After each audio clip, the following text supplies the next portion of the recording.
आता दुसरं stall warning system म्हणजे याच्यामध्ये एखादं विमान स्टॉल होण्यापूर्वी आपल्याला एक अंदाज येतो, काही ती गडबड त्याच्यामध्ये होते. हे विमान स्मार्ट विमान असतं आणि ह्याच्यातली ही जी काय स्टॉल वॉर्निंग सिस्टम आहे, आमचा प्रॉपर इंटेल आहे.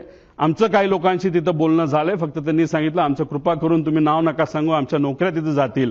त्यांची चर्चा अशी, जे विमान अजित काकांना घेऊन तिथं ते ऍक्सिडेंट झालं त्याच्यामध्ये ही जी स्टॉल वॉर्निंग सिस्टम ती बंद होती.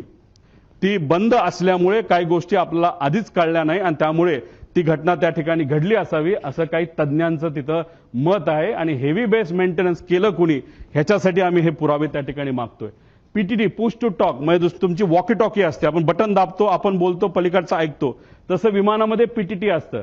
हे पीटीटी जेव्हा चालू होतं तेव्हा कॉकपिटमध्ये बटन दाबल्यानंतर जे जे काय चालू असतं, जसं की आता मी पोहोचतोय, आता लँड होतोय, मी पुढे तुम्हाला ट्रान्सक्रिप्ट दाखवेल, तर ते सगळं कळतं. तर जेव्हा मेन पायलट हा जर कपूर असेल तर पाठक ज्या पायलट होत्या ह्या को पायलट होत्या. को पायलट जनरली ते इंटरॅक्शन करतात एटीसीची. तेव्हा ती पीटीटी त्यांनी दाबलं होतं, तेव्हा त्या वातावरणामध्ये ते जेव्हा शेवटचं वाक्य ओ शिट होतं तेव्हा सुद्धा आणि त्याच्या आधी सुद्धा त्या विमानामध्ये कुठंच ही वॉर्निंग सिस्टीमचा आवाज येत नव्हता.